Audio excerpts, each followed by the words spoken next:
What it do, YouTube? Welcome back to another video, guys. In today's video, we're going to be going over the RK5 for our Pack-a-Punch review.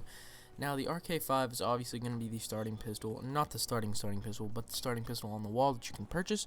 It is a 3-round burst pistol that is really good multiplayer, but however, in zombies, obviously it's not going to be that good because it's in the starting room, and that's just kind of been a tradition that's been going on ever since zombies began. Now, the RK5, surprisingly Pack-a-Punched, is actually amazing, I will say.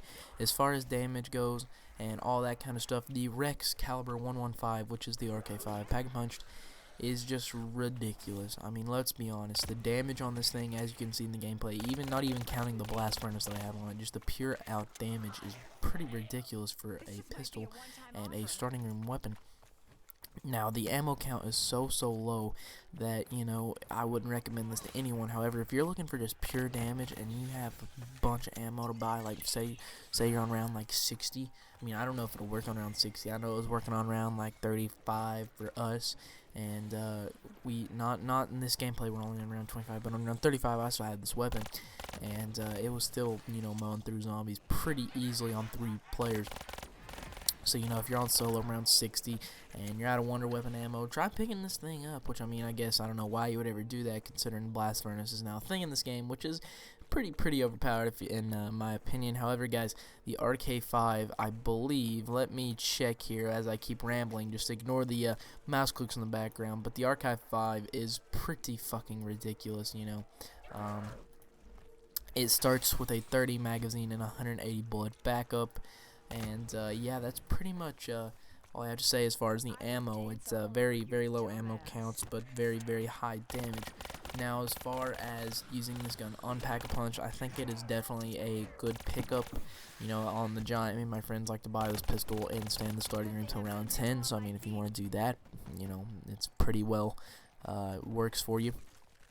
Now, as well as the RK5 is obviously going to be a pistol, so you're going to have some very high mobility. So on Shadows of Evil, that's definitely going to help you a lot, because on Shadows of Evil, you tend to run around a whole lot. Now, as you can see in this gameplay, I do have stamina up as well as the pistol, but that's because one of my friends, he was having an awful game, so I was having to run around and revive him a lot. So I wouldn't say if you have this pistol, stamina up is necessary, but, if you're having a game like one of my friends is, and you're the wonder weapon holder, then I would definitely recommend it.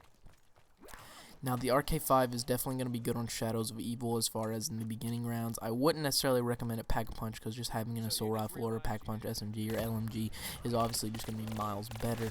However, it really isn't that awful of an idea. Say that, you just spawned in, you only have 6,000, so you can't really afford a wall weapon, and except for maybe the RK5, and to Pack-a-Punch it so you can actually kill some zombies and get some points, then yes, I would definitely recommend it. However, on the Giant, I wouldn't recommend Pack-a-Punching this thing at all. I have so many better options, and on Shadows, it's really the only case I see Pack-Punching, even though it's really good, and the ammo count is just so low that it really isn't going to have much effect as far as your survival in going to high rounds. Now, if you just want to use this gun to simply put blast furnace on it and use it as a mobility weapon as to, train with, then I would definitely say that that's a good idea. However, just using this gun for just straight up killing the zombies and trying to get high rounds that way, that's definitely not the way to go. There's so many better options out there for you. If you want to stay till the starting room in round 10 on the Giant, then that's fine. It'll do the job. And Shadows, same way. If you just want to have a gun to run around with, because me personally, I actually use this gun on Shadows. I'll spawn in, buy the door, and then get 500 or whatever, how many more points it costs, and just go ahead and buy that pistol. Just for the simple fact, on Shadows, I usually don't get a different wall weapon or hit the box or anything like that until we've got like the swords upgraded. Like I use that pistol for a very long time. So if you're like me and you don't get a new weapon until you have the swords upgraded, then I would definitely recommend just buying the RK5 out the wall, because the Bloodhound's really good, but it just doesn't seem to cut it once you get to those 7-8 rounds where the RK5 does actually manage to cut it.